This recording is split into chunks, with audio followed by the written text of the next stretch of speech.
It was called the Chinese Exclusion Act, and it was unlike any law enacted since the founding of the Republic.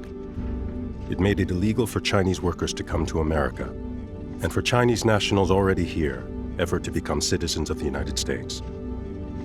We have to remember that for most of the 19th century, immigration into the United States was basically open. You just showed up. So the Chinese exclusion law is one of the first really comprehensively restrictive laws.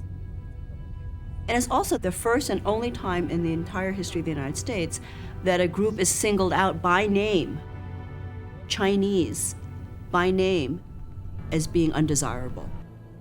Once exclusion was the law of the land, then Chinese immigrants turned to trying to figure out how to open up avenues within the laws. We know how active Chinese immigrants were in resisting, protesting, challenging these laws by every means possible. By writing to presidents, talking about the injustice in the newspapers, and taking cases to court. You have Chinese intellectuals who are here in the United States during this period, like Wang Qingfu, for example, who writes and decries the Chinese Exclusion Act as, anathema to American values, and says, why are you particularly persecuting the Chinese? He started a newspaper called the Chinese American, the first time that term was ever used. And he thought the Chinese would become American and should vote.